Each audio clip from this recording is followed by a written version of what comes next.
শিলচরের national institute of technology NIT এর vanguard security সার্ভিসের অধীনে নিযুক্ত চুক্তিভিত্তিক পরিচ্ছন্নতা কর্মীরা গত 1.5 মাস ধরে বেতন না পেয়ে ক্ষোভ প্রকাশ করেছেন। কর্মচারীরা প্রশাসনকে হুঁশিয়ারি দিয়েছেন যে যদি 22 মের মধ্যে তাদের বকেয়া বেতন পরিশোধ না করা হয় তাহলে তারা বিক্ষোভ শুরু করবেন।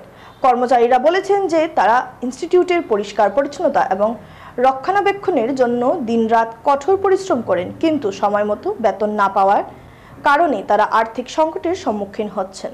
নাম প্রকাশ না করার শর্তে একজন কর্মচারী বলেন, আমাদের পারিবারিক খরচ চালানো কঠিন হয়ে পড়েছে। আমরা 1.5 মাস ধরে বেতন পাইনি, যার কারণে আমরা ঋণ নিতে বাধ্য হচ্ছি। কর্মচারীরা আরও অভিযোগ করছেন যে ভ্যানগার্ড সিকিউরিটি সার্ভিসেস এবং এনআইটি প্রশাসন এই বিষয়টিতে কোনো মনোযোগ দিচ্ছে না। সূত্রমতে স্যানিটেশন কর্মীরা বেশ কয়েকবার ঠিকাদার এবং ইনস্টিটিউট কর্তৃপক্ষের সাথে যোগাযোগ করার চেষ্টা করেছিলেন, কিন্তু কেবল আশ্বাস পেয়েছিলেন।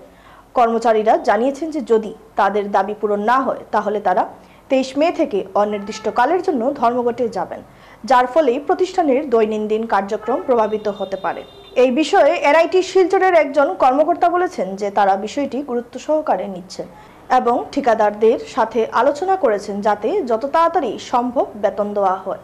তবে কর্মীরা বলেছেন যে তারা খালি প্রতিশ্রুতি নয়, সুনির্দিষ্ট পদক্ষেপ চান। চুক্তিভিত্তিক কর্মচারীরা বেতন বকেয়া নিয়ে সমস্যার সম্মুখীন হওয়ার ঘটনা এটি প্রথম নয়। সারা দেশের অনেক সরকারি ও আধা সরকারি প্রতিষ্ঠানে চুক্তিভিত্তিক কর্মচারীদের ক্ষেত্রে এই ধরনের সমস্যা দেখা যায়।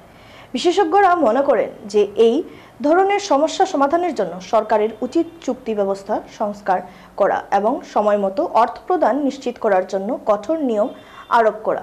কর্মচারীরা আশা প্রকাশ করেছেন যে তাদের কথা শোনা যাবে এবং তারা 22 মের মধ্যে তাদের বকেয়া বেতন পেয়ে যাবেন। অন্যথায় তারা তাদের অধিকারের জন্য প্রতিবাদ করতে প্রস্তুত। আগামী 24 ঘন্টার মধ্যে এই বিষয়ে এনআইটি শিলচর প্রশাসন এবং ভ্যানগার্ড সিকিউরিটি সার্ভিস কি পদক্ষেপ নেয় সেদিকে সকলের নজর।